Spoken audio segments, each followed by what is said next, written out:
ব্রাহ্মণবাড়িয়ার সরাইলে জমি সংক্রান্ত বিরোধের জের ধরে দুদল গ্রামবাসীর সংঘর্ষে উভয় পক্ষের অর্ধশত লোক আহত হয়েছে।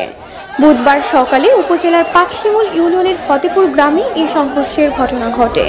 এ সময় উভয় পক্ষের বেশ কয়েকটি বাড়িঘর ভাঙচুর ও লুটপাট করা হয়।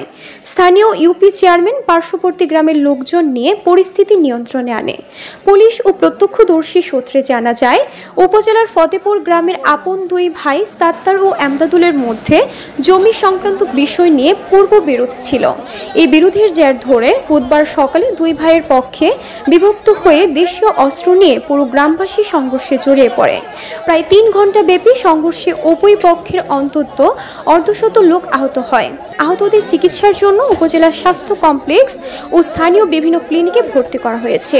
এ সময় দাঙ্গাবাজরা উভয় পক্ষের একাধিক বাড়িঘর ভাঙচুর লুটপাট করে। পরে পাকশিমুল ইউনিয়ন পরিষদের চেয়ারম্যান মোহাম্মদ কাউসার হোসেন সহ পার্শ্ববর্তী গ্রামের লোকজন একত্রিত হয়ে ৩ ঘন্টা চেষ্টা চালিয়ে সংঘর্ষ নিয়ন্ত্রণে আনে।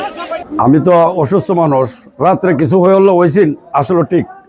এরপরে পুলিশ আইসে, পুলিশ তামাই দিয়ে গেছে ঘুম থেকে সকালে উঠবার আগে ওই চাই দিয়ে শুরু করে দিছে কুবাকবাবি। তখন আমি তো অসুস্থ মানুষ, আমার তো আর কোনো কিছু করার মতো কোনো ক্ষমতা নাই। নেতৃত্ব রইলো হাজি মহিউদ্দিন, এরপরে আরো অন্য মানুষ, আরো অনেক মানুষ আইসে। পরে আর কত আমি লক্ষ্য করতে চিনছি না।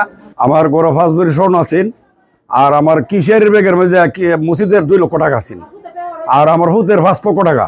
এই টাকাগুলো আমার আলমারি ভাঙ্গা সব সাফ করে রয়ে গেছে। খবর পুলিশ ঘটনাস্থলে পৌঁছে পরিস্থিতি নিয়ন্ত্রণ করে এবং উভয় পক্ষকে শান্ত থাকতে অনুরোধ করা হয়। স্থানীয় ইউপি চেয়ারম্যান ও পুলিশ উভয় পক্ষের সাথে কথা বলে বিষয়টি আগামী শনিবার নিষ্পত্তি করার সিদ্ধান্ত নেয়। এ ব্যাপারে সরাইল থানার অফিসার ইনচার্জ মোহাম্মদ মোর্শেদুল আলম চৌধুরী জানান, মঙ্গলবার রাতে ফতেপুর গ্রামে সংঘর্ষের খবর পেয়ে সহকারী পুলিশ সুপার সরাইল সার্কেল সহ আমি ঘটনাস্থল পরিদর্শন করে উভয় পক্ষকে আইনের প্রতি শ্রদ্ধা রেখে শান্ত থাকার পরামর্শ দেই। বুধবার সকালে গ্রামবাসী আবার সংঘর্ষে জড়িয়ে পড়েছে। বর্তমানে পরিস্থিতি শান্ত রয়েছে। নিউজ ডেস্ক, জনতার টিভি।